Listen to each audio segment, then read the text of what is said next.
Salve, meus queridos! Tudo em paz? Nesse canal você vai encontrar muito conteúdo para te ajudar a viver de forma abundante e ainda ter dinheiro no final do mês para conquistar os teus sonhos. Ainda ter a capacidade de viver intensamente o propósito que Deus colocou no seu coração. Eu sou o Cadu Bacelar, você está aqui na minha casa e hoje a gente vai bater um papo sobre um assunto mais capcioso, mais delicado.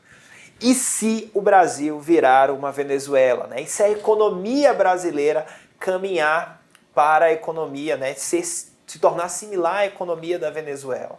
Cadu, mas será que isso é possível de verdade? Quais as chances disso acontecer? Eu acho que mais importante do que essa pergunta é eu te perguntar. E a sua família? Você está preparado? O seu futuro financeiro está protegido? Você está pronto caso a gente passe por um momento mais adverso na economia? E a primeira coisa que eu quero deixar claro aqui, fazer logo um disclaimer inicial, é de que a minha intenção não é fazer uma discussão política em cima disso, tá? A gente vive um momento ainda de pós-eleições e tudo mais. Eu gravo esse vídeo aqui logo na viradinha do ano, dezembro de 2022, e a intenção não é trazer esse viés político, mas fazer uma análise mais fria ali da economia, de aspectos macroeconômicos, para que a gente perceba que em cenários mais adversos, que mecanismos eu tenho para me proteger e o quanto eu estou ou não exposto aos riscos econômicos. Um segundo disclaimer que eu quero fazer é que longe de mim querer menosprezar os nossos irmãos venezuelanos, tá?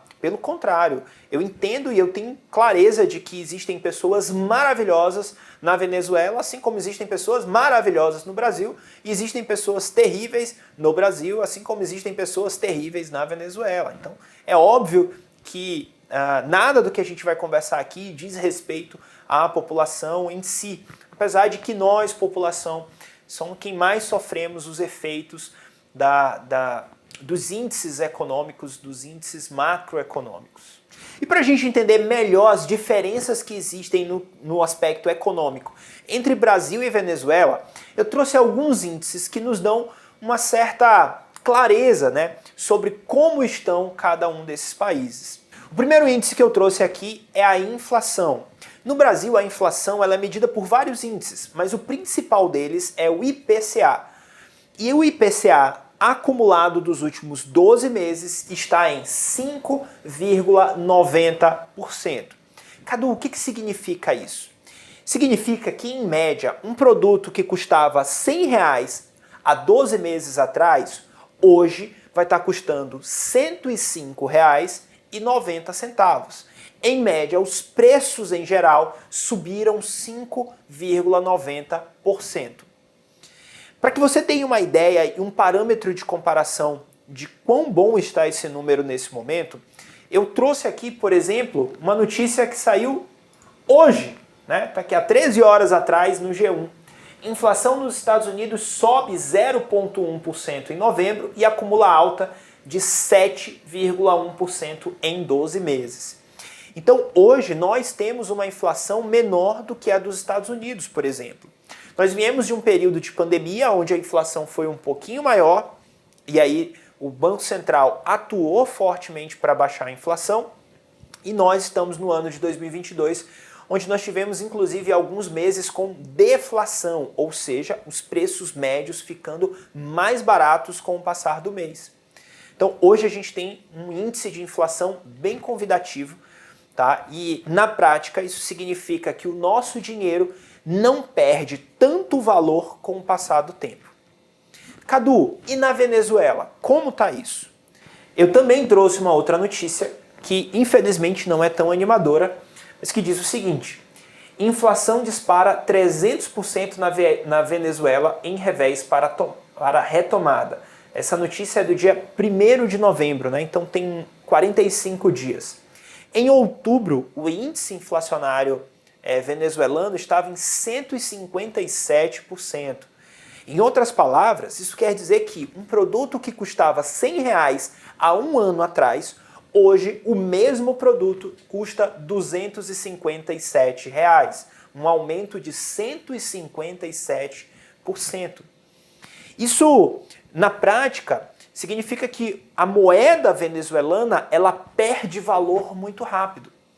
E isso porque no ano de 2022 já foi um ano de recuperação, onde em janeiro eles saíram de índices de hiperinflação, né? Chegou a bater 300.000% de índice inflacionário. Então é algo absurdo. O Brasil já viveu esse momento, talvez você esteja me assistindo, passou por isso ali na década de 80 e tudo mais, né? Momentos de hiperinflação. Não tivemos uma inflação tão grande quanto a venezuelana, mas ainda assim, quem passou por esse momento sabe a loucura que é. Na prática, a moeda perde valor tão rápido que as pessoas, assim que recebem o seu salário, assim que recebem o pagamento de algum cliente, eles correm para o supermercado, correm para transformar esse dinheiro em bens. Porque o dinheiro perde poder de compra muito rápido, né?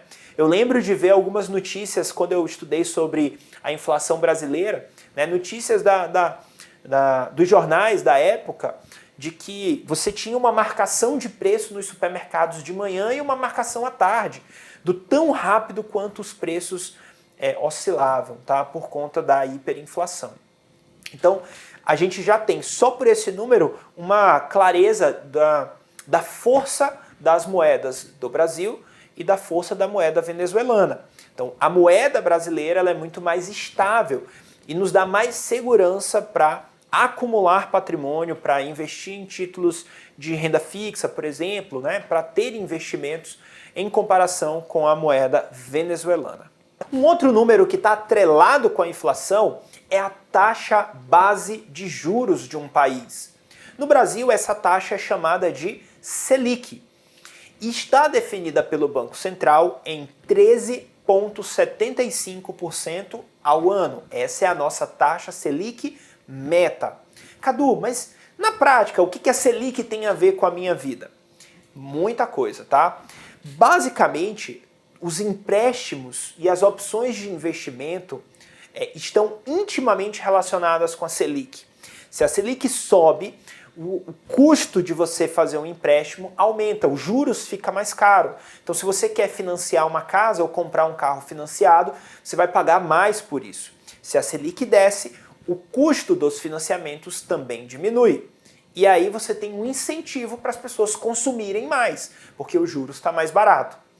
Você tem, por outro lado, além dos empréstimos, os investimentos. Se a Selic sobe, os investimentos tendem a dar uma rentabilidade maior. Se a Selic desce, os investimentos ali de renda fixa tendem a dar uma rentabilidade menor, tá?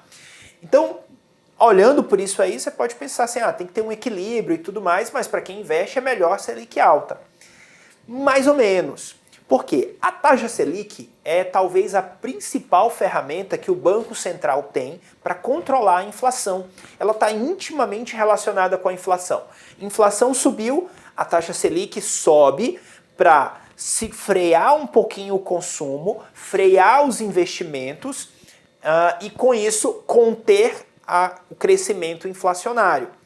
A inflação diminui, aí o Banco Central diminui a taxa Selic para fomentar, para incentivar que as pessoas peguem dinheiro emprestado para consumir, para comprar e gerar crescimento no país. Você tem um outro efeito aí relacionado aos investimentos, que é o custo do capital, né? Quando você tem, por exemplo, eu sou um empresário, o que é melhor? Eu deixar o meu dinheiro na renda fixa ou eu tirar o dinheiro do investimento e abrir uma empresa nova? Então, se você tem uma Selic mais baixa, rende menos e aí os empresários acabam optando por investir mais. Então você tem vários efeitos acontecendo que fazem com que esse movimento cíclico permanece. A inflação sobe, inflação desce, inflação sobe, inflação desce e a taxa Selic vai acompanhando. Ok? Dúvidas, traumas, todo mundo vivo até aqui? Qualquer coisa, deixa o teu comentário aí embaixo. Cadu, e na Venezuela? Como é que está a taxa base de juros da Venezuela?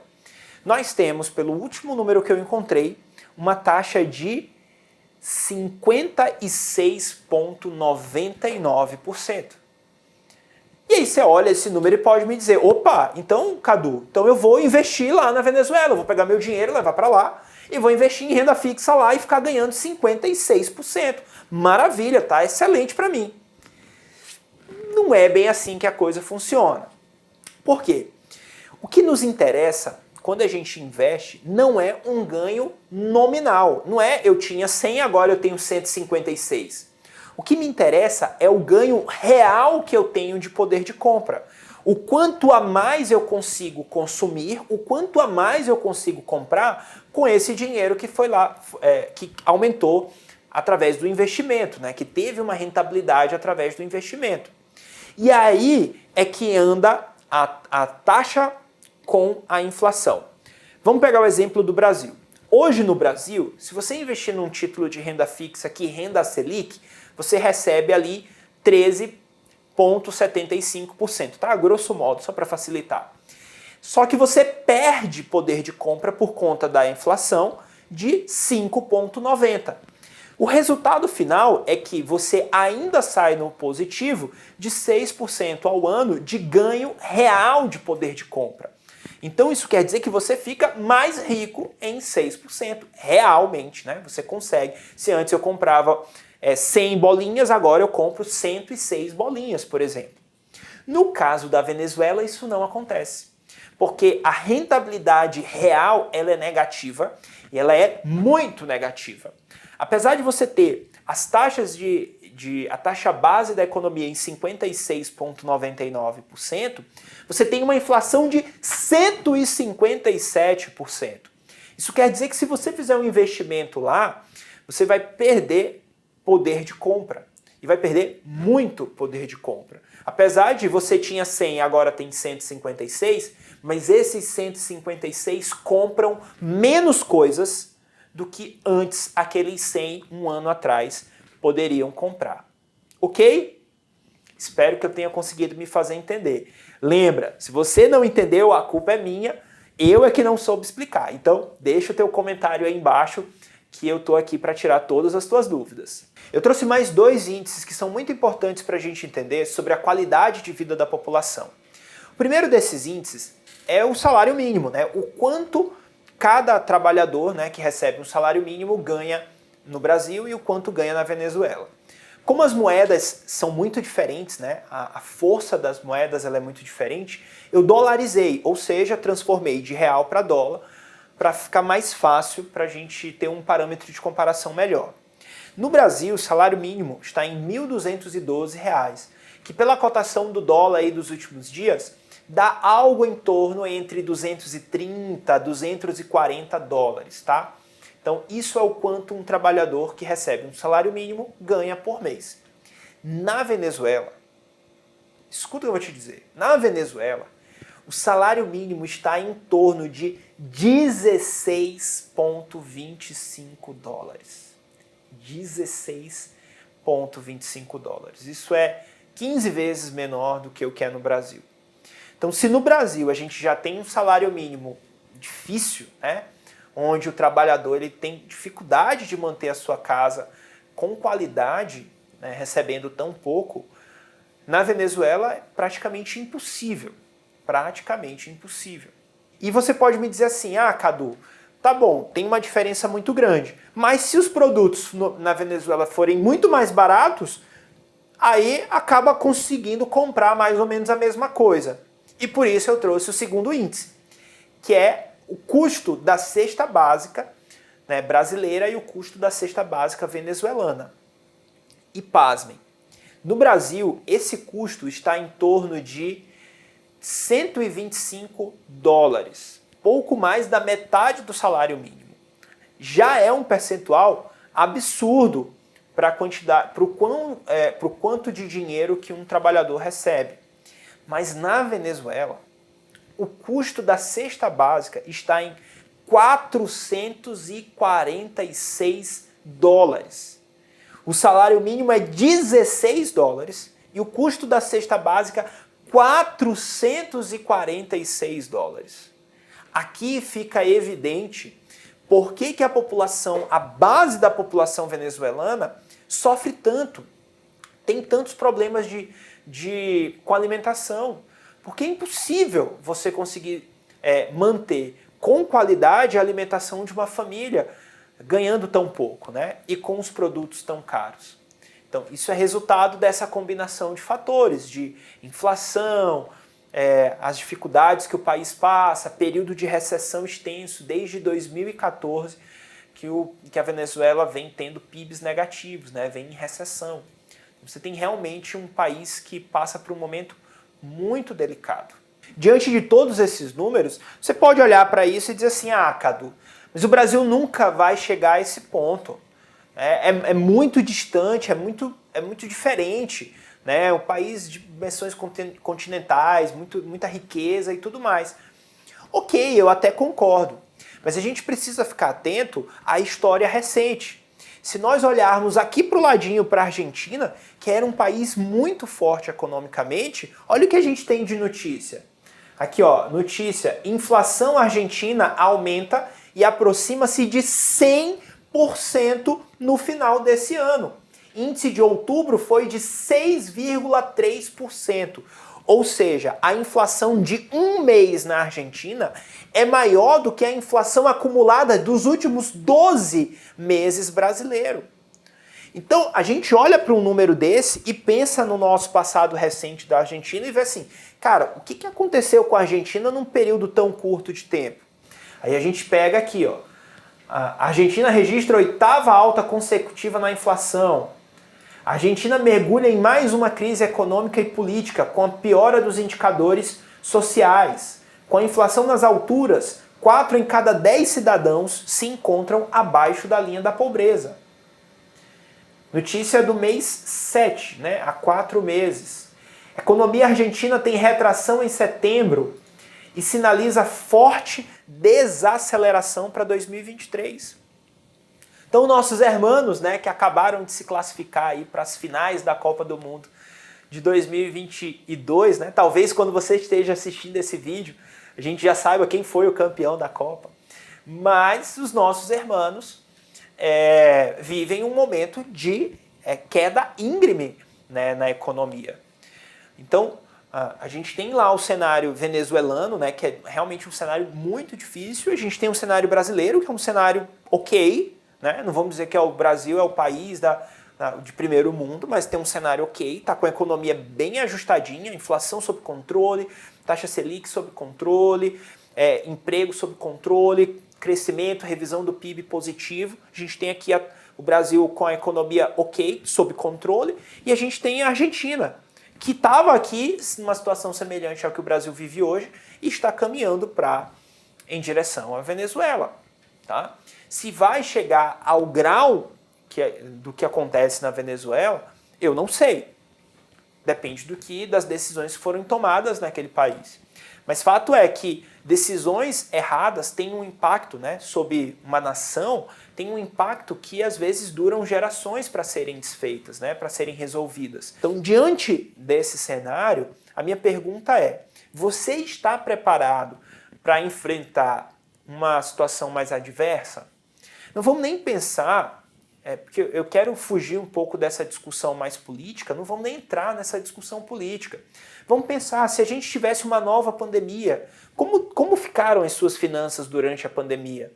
Imagina que se a gente infelizmente passasse por algo similar, passasse por uma guerra de maiores proporções do que essa que vive Rússia e Ucrânia, se a gente passasse por uma situação de catástrofe natural, eu nem estou entrando nesses aspectos que estão relacionados à direita e à esquerda, a decisões mais capitalistas, né, ou decisões mais comunistas, socialistas. Não quero nem entrar nessa discussão.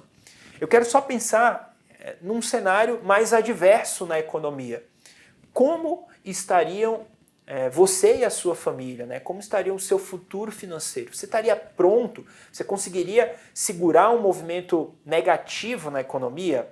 E eu ainda quero te dizer mais. Não é uma questão de se passaremos por momentos mais difíceis. É uma questão de quando passaremos por momentos mais difíceis. Isso não é porque eu esteja com uma mentalidade esperando pelo pior, não. É porque eu sei que uma das leis universais do dinheiro diz que a economia se move em ciclos. Existem movimentos que são mais expansivos e movimentos que são mais recessivos, mais difíceis, momentos econômicos mais propícios ao crescimento, momentos econômicos de maior dificuldade. Então, se eu sei disso, eu preciso estar pronto para ter o melhor desempenho possível durante os picos e durante os vales. Porque existem decisões a serem tomadas nos dois momentos. Existem decisões importantes quando a economia vai bem, existem decisões importantes quando a economia vai mal. Se diante dessas perguntas que eu fiz para você agora há pouco, sobre o quão seguro você se sente sobre o futuro financeiro da sua família, se você ouviu essas perguntas e a sua resposta não é positiva, se você não se sente seguro de que o amanhã vai ser melhor do que hoje, de que você está pronto, de que você tem uma reserva, de que você tem uma estrutura de seguros, de que você consegue gerar riqueza, transformar a vida das pessoas, se você não tem segurança sobre a sua capacidade de geração de riqueza, de poupar e de investir, eu te convido a mudar hoje. O melhor dia para colocar as finanças em ordem foi ontem. Mas ontem já passou e você não pode fazer nada sobre isso. Então, o segundo melhor dia para colocar a sua vida financeira em ordem é agora. Seguramente, sem sombra de dúvidas, quanto antes você começar a colocar a ordem na sua casa, a colocar a ordem nas suas finanças, melhor. Eu fico olhando para a minha vida e percebo que se eu não tivesse tomado decisões importantes há alguns anos atrás, eu teria me arrebentado durante a pandemia. Eu teria terminado de botar a tampa do caixão e ter acabado com a minha vida financeira. Porque eu tomei muitas decisões erradas que me fizeram ficar presos a parcelas, a dívidas, a empréstimos, a contratos, decisões que trouxeram muita dificuldade financeira. E chegou um determinado momento onde Deus me deu uma luz, uma clareza e me chamou para real e falou assim, ó, essa vida que você está vivendo aí é para outro, mas não é para você. Não é a vida que eu sonhei para você. Cara, quando Deus me tocou sobre isso, eu decidi fazer uma mudança radical e colocar minha vida em ordem. E demorou uns 5 anos para eu conseguir colocar minha vida financeira em ordem. Eliminar parcelamentos, dívidas, fazer negociações. E felizmente eu já estava bem, já estava estruturado, com uma reserva, com a minha capacidade de geração de riqueza, né, de ganhos ali fortalecida, já com uma vida financeira mais estruturada, quando veio a pandemia.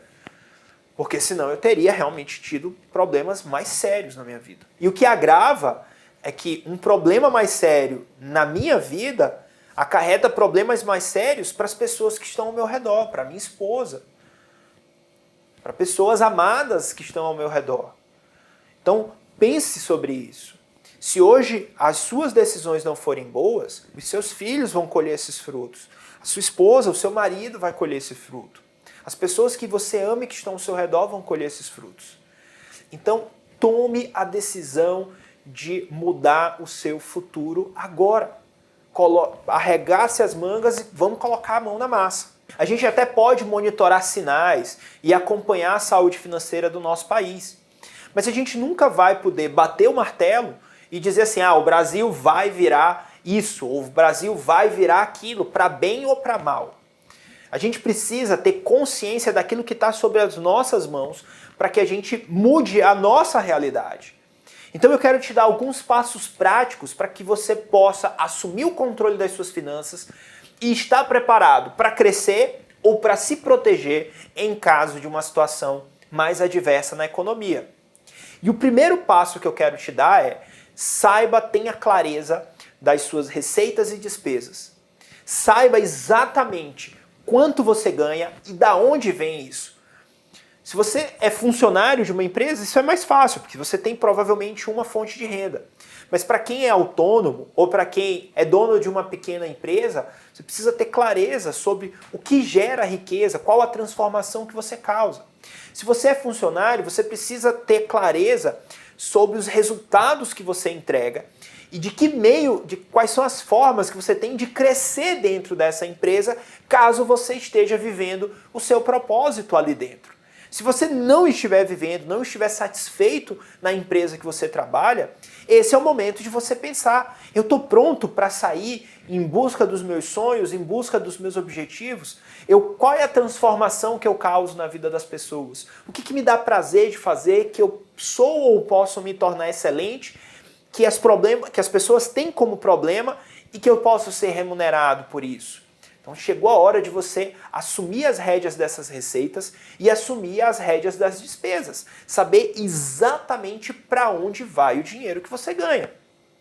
Esse é o primeiro passo. Só depende de você. Não depende de política, não depende de economia, não depende de ninguém. Não depende do seu chefe, da sua esposa, dos seus filhos, de ninguém.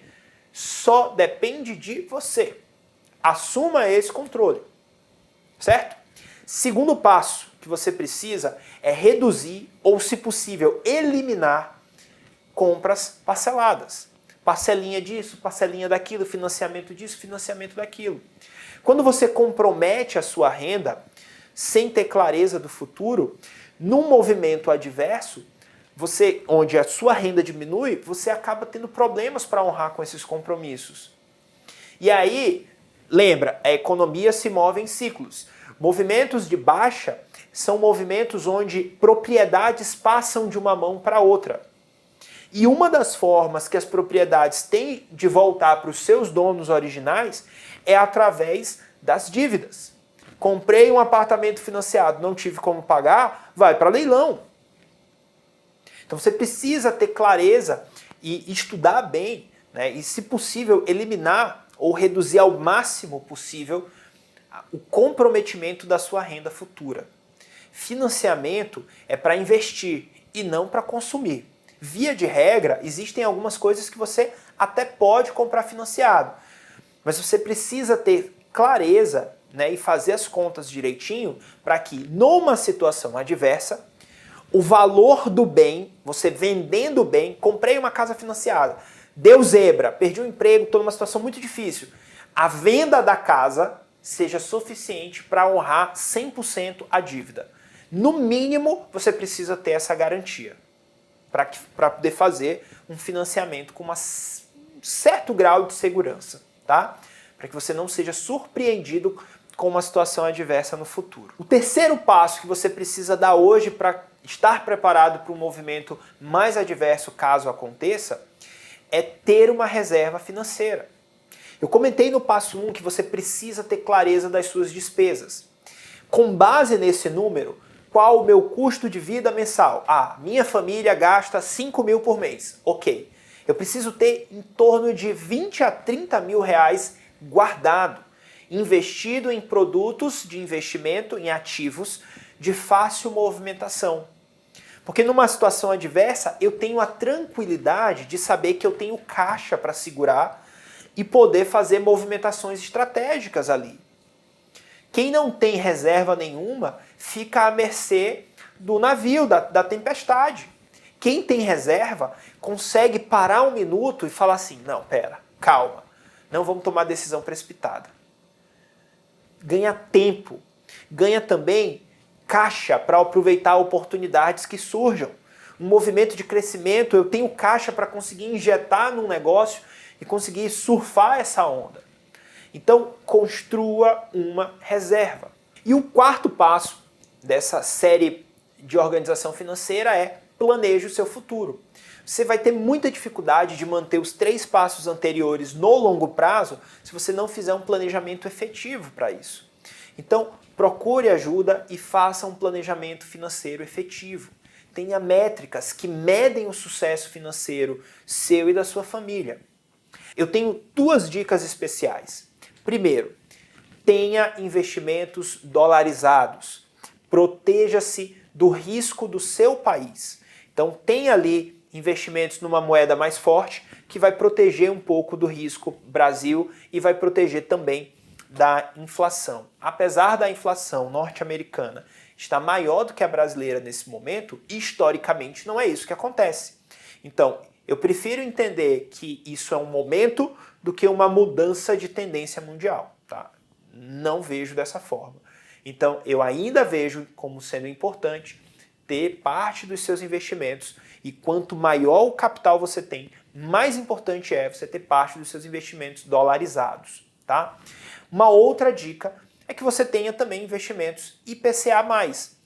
O IPCA+, ele é o meio termo entre a segurança do que é pós-fixado e o risco do pré-fixado. Você tem um componente pós, que é o IPCA, a inflação, e um componente pré, que é o mais alguma coisa. Então, investimentos IPCA+, eles não são a cereja do bolo, mas você pode ter um pouquinho de capital ali. Sobretudo em momentos que você esteja imaginando que vai acontecer uma queda na taxa Selic. Então, movimentos de queda da taxa Selic favorecem títulos pré-fixados e títulos IPCA+. Ok? Então, esse é um assunto um pouquinho mais delicado, né? Um pouquinho mais aprofundado para quem já investe. Quem sabe sai um novo vídeo aí no futuro sobre investimentos, né? Se isso te interessa, comenta aí embaixo também, que aí eu já fico sabendo para direcionar aqui os conteúdos do canal. Afinal de contas, os conteúdos são feitos para que você viva de forma abundante e ainda tenha dinheiro no final do mês. Chegamos ao fim do vídeo de hoje e eu quero te dar os parabéns por chegar até aqui. Para mim é um grande privilégio poder fazer parte da sua jornada em direção a uma vida abundante, né, tendo dinheiro no final do mês para conquistar os seus sonhos. Você pode me seguir também nas outras redes sociais. Eu estou lá no Instagram com @cadubacelar e no Facebook com @cadubacelarfinanças, né? Financas no caso. Aqui no YouTube você pode se inscrever no canal, né? Ativar o sininho de notificações para ser notificado dos novos vídeos. Toda semana tem vídeo novo aqui no canal para que você possa viver de forma abundante, conquistar os seus sonhos, né? E viver o propósito que Deus colocou no seu coração. Então, fica na paz de Deus, um forte abraço e fui!